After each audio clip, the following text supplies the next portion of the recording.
Hello everybody, my name is Shirley Decino and welcome to the Business Piece. Today's topic is going to be relationships and business and how they intertwine and how they can affect your business. So the first thing that I wanted to talk to you guys about is that new Paris Hilton documentary. I absolutely loved it. I cried, and I've always admired Paris for her business sense. You know, she played the role of the dumb blonde for so long, and I also saw a movie on Marilyn Monroe recently on YouTube, and it's something that people want to always see in Hollywood. You know, the blonde bombshell with the breathy voice and that sexiness exuded. But behind the scenes, I didn't know that people like Marilyn Monroe and Paris Hilton are very, very smart. And one of the things that I greatly admire about Marilyn Monroe and Paris Hilton is that they had a lot of business sense. They knew how to work it so that they can get more money. And that's something that not everybody has, and it sometimes needs to be taught because we don't always have that sense of wanting to learn. What you didn't know about Marilyn Monroe is that she took Sundays for culture, and she learned about classical music, and it was rumored that she even had an affair with Einstein. So that's something that I didn't know about, and if it's true, it just showed that she really did like smart men. If you do watch the documentary of Paris or the film on Marilyn Monroe, the Marilyn Monroe one I think was a Lifetime movie. You can go check it out on YouTube, but it was very eye-opening to know that, you know, both of these women have so much in common, including, unfortunately, abuse, and that stems from the need to be loved. And we tend to always want that, and we don't always go about it the right way. Paris is someone who was taught from a very young age to be a star. She was always beautiful. She was always getting attention. But what people don't realize is that she was also abused in a camp for troubled kids. That started the cycle of abuse, where she later got into many relationships with abusive men. And she's lucky that she didn't let it affect her business. I think she was always goal-oriented, and she was able to get out of these relationships because she had money. She could run away. She could hire bodyguards to keep her away from these men. I don't know if you guys remember in the early 2000s, any of you who are around my age or can even look this up, it was rumored that one of the Backstreet Boys abused her. She was engaged to him, and she had bruises on her face and her arm. And I felt really bad for her. You know, she portrays this dumb blonde, but she's so smart and beautiful and sweet, and she really didn't deserve this. But she didn't realize until recently that the abuse from when she was a teenager affected her entire life up to now. And in the documentary, you get to see how she behaves with one of her current boyfriends and how she stood up to him. It's something that I was clapping because she needed to get rid of him. Now to Cardi B.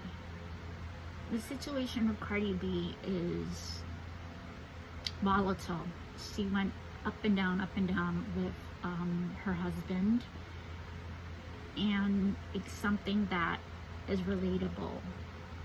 But the only thing that is not relatable is the fact that she can walk away. She didn't ask for money for herself, no spousal support.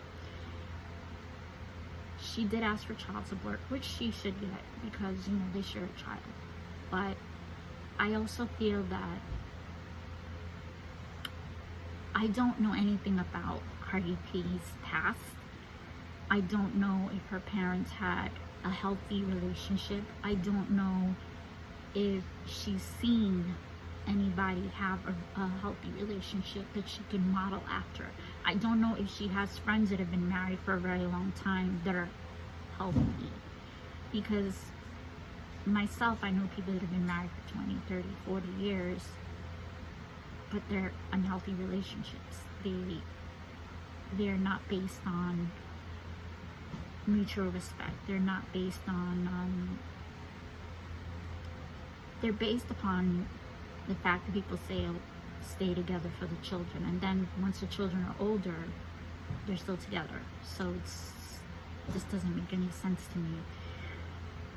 Some women have left after the kids are gone and they're out the house, but other women have stayed. And again, I don't get it.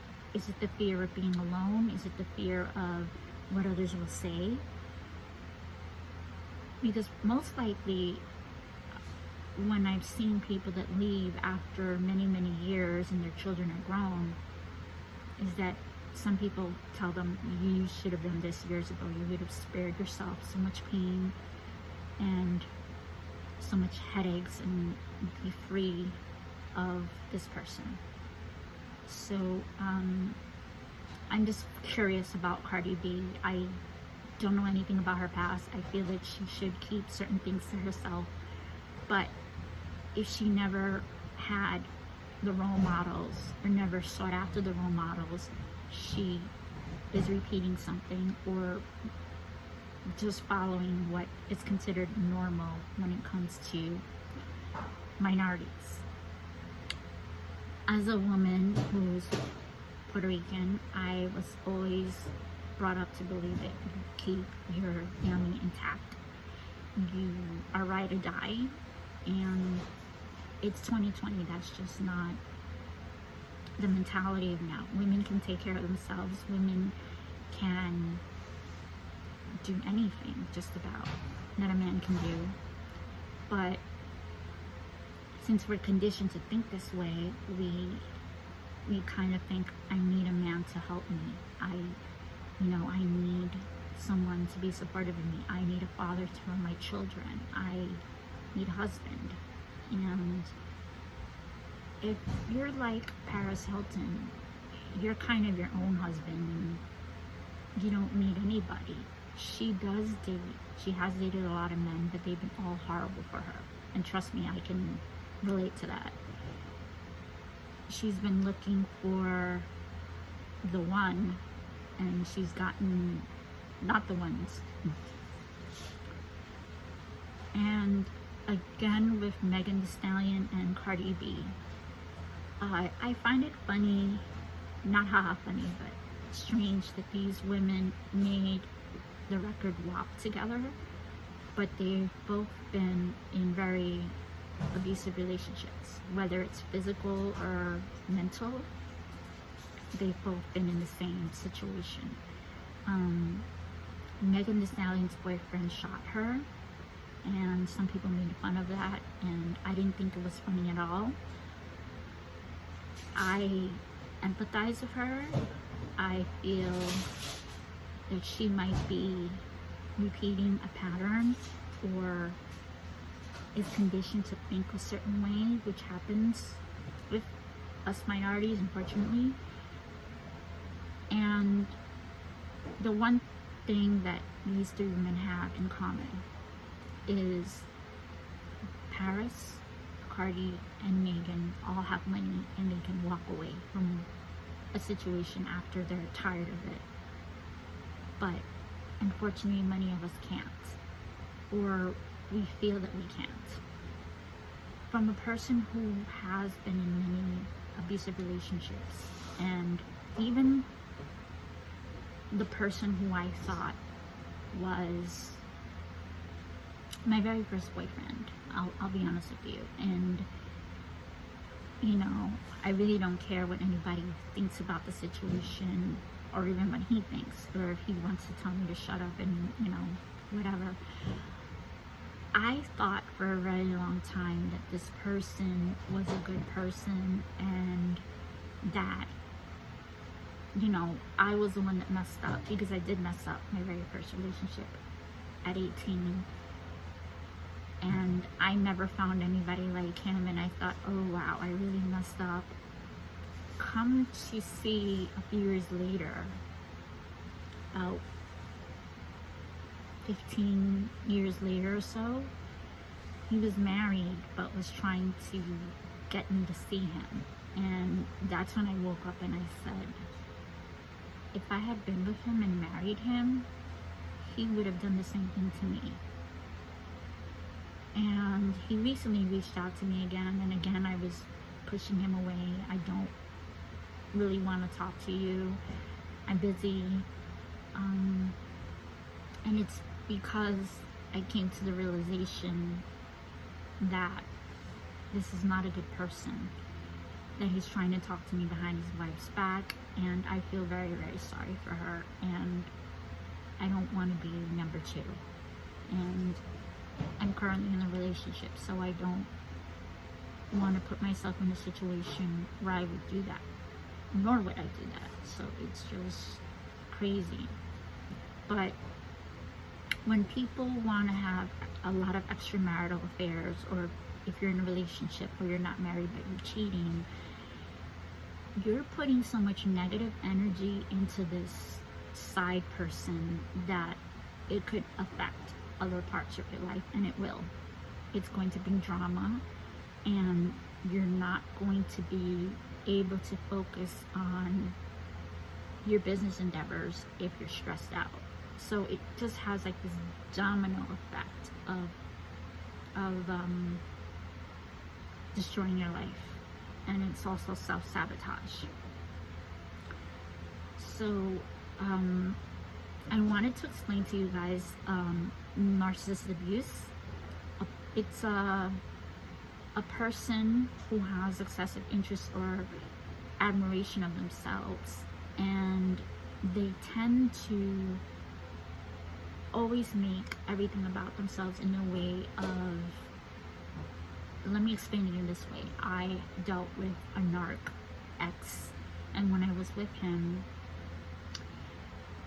he made all of the arguments about himself. Sometimes I would be watching TV, really quiet, wanting to relax after work, and he would come up and just start screaming at me and yelling, and he would find things to pick at me about.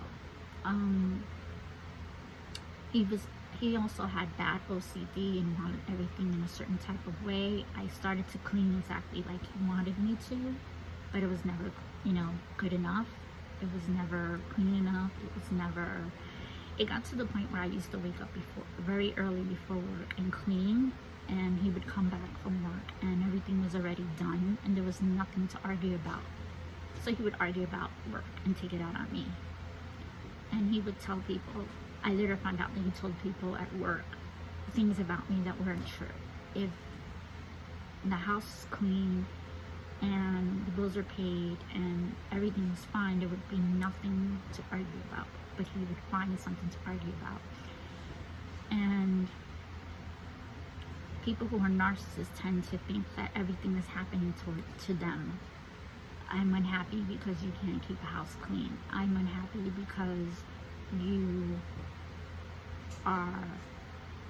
you're this or you're that, and you do everything that they want and it's never good enough for them.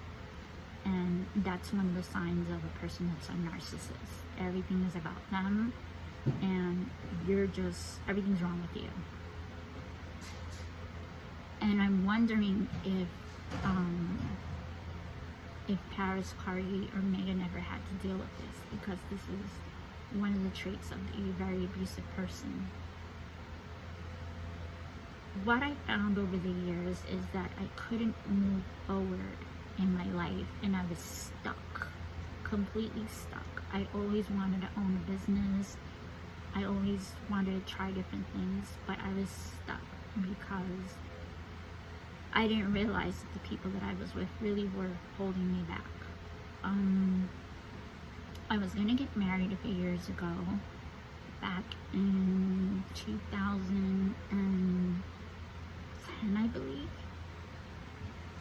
2009, no, it was before that, end of 2008, I got engaged. I didn't tell anybody. I wanted it to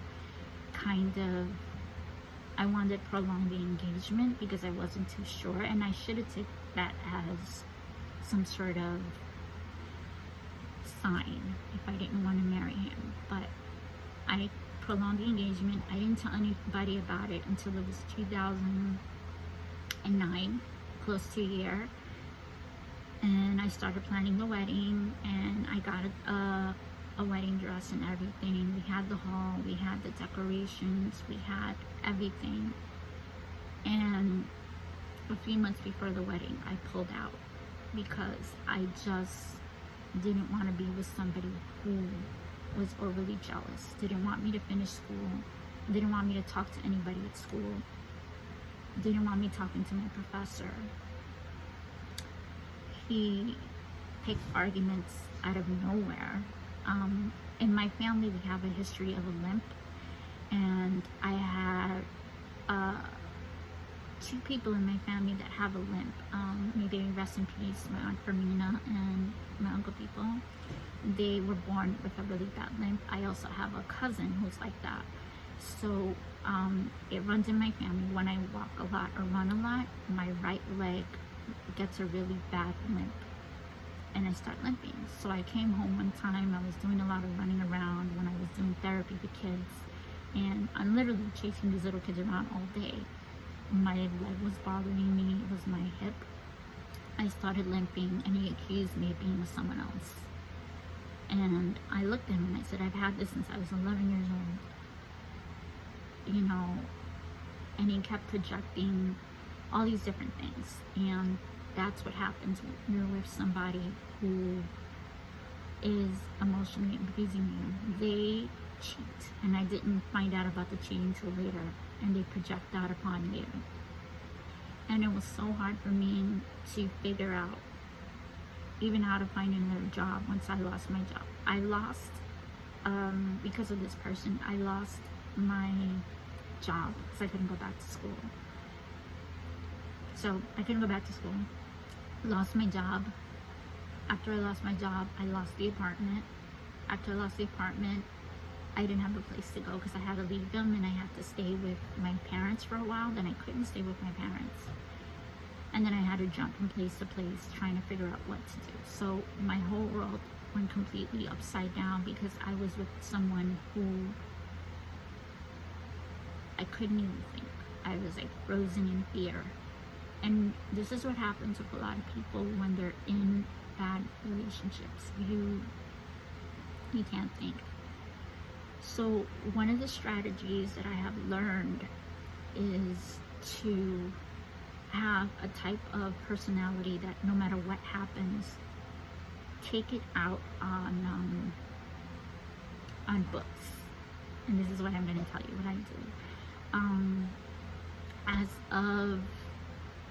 As of I guess 5 years ago, when things again went bad in another relationship, and I didn't have a place to stay, and the pattern repeated itself.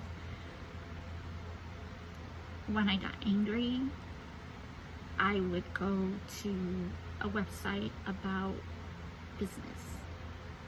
When someone pisses me off, I put on my headphones and I listen to audios of people who have been through many similar things as I have been through. And then I find out more things about marketing, just all sorts of things.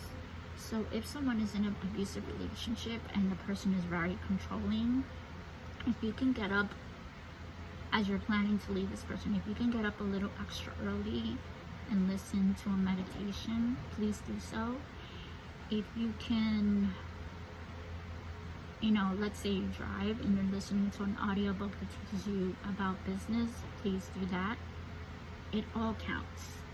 you know, 1 hour every day of listening to business advice that works is 365 days of you learning something new, and it adds up. So, as I said, you have to realize that this is something serious. This is something that you have to push forward. When something bad happens, like a death in the family, that really hurts, and you're really depressed and you can't even think of what to do. After maybe a little short mourning period, you have to get back on the horse again and start to study, implement, figure out how to save money. If you're in an abusive relationship and it gets to the point where they're physically abusive, you're going to have to leave, go into a shelter if you have to, if you have no family or friends. And most likely, when you're in these type of relationships, family and friends don't want to deal with you because they know that you might go back. Get yourself the help that you need and start over again. And as hard as it is, just continue. I apologize for the noise in the background, but someone's making noise. So this isn't easy for me to talk about my past, about what I've been through, what I see other people going through, but it's honest, and it's raw, and it's messy, and you know, I repeated this pattern from my family. I came from a very toxic family. I was emotionally abused by 2 of my siblings. And when you believe that you're stupid, you're ugly, you're not good enough, you tend to believe it, and you sometimes get yourself in a situation where I tried to run away from my family a few years ago, and I kind of ran into the situation that I was escaping. And then I did it again. And then finally, I got to the point where I stood by myself for about a year, and I went to therapy, and it's gotten better because I've been able to focus on myself. I still feel like I have more to learn and more to do to progress, but 5 businesses is a lot. Having this channel is a lot for me, not in the sense of overwhelming, but just something that I'm happy about and I'm proud about. And you start to think back about your mistakes, and sometimes you get angry, but if you don't know, you can't do better. When you know better, you do better. That's a Maya Angelou quote. I know that I certainly didn't know any better. I mean, some people were like, why don't you see it? And I know my best friend, since I was in junior high, was very angry at me for many years. And she kept telling me why you're meeting these crazy men, and why you're putting yourself through this, and this is why your other brother, who you do talk to, is angry at you. But I couldn't see the connection. I didn't see the connection at all. It took me reading these books and listening to stories and finally figuring it out little by little and awakening, because it's like you wake up and you're like, oh, I didn't know I was doing this. I didn't know. One of the things that helped me to start to make better choices in my life with relationships and business was the fact that when I was an on-call nanny, I saw a lot of good parents. Majority of them were jerks, I'll admit. There were a lot of people that I couldn't stand, and I would say, oh, I don't have time to be with you guys. Not true. the ones that I always came back to were my favorite families, and I tended to ask questions of their parents because I wanted to know what made their marriage so great.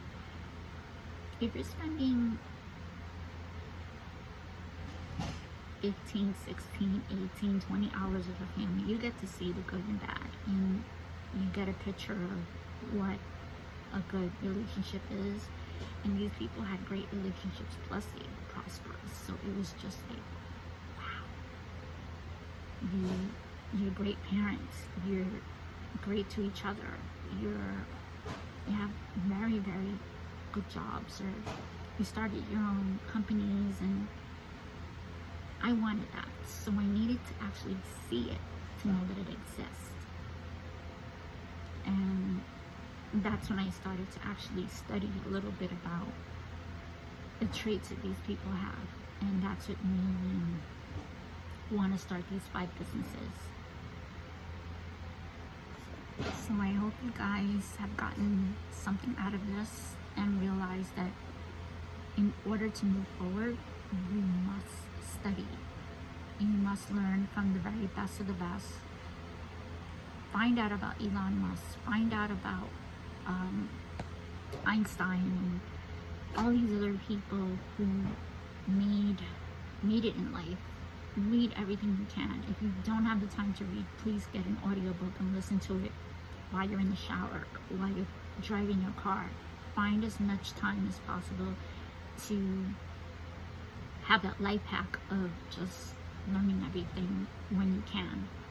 You know, you can say I don't have time, but you needed to take a shower, you needed to drive somewhere, you needed to go to the gym, and you can listen to the audio while you're working out. There's always time to learn something new.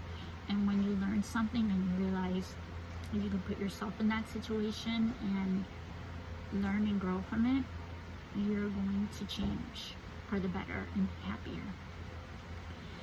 So again, this is Shirley Jusino from The Business Beast, and I hope that you guys have learned a lot. Thank you so much.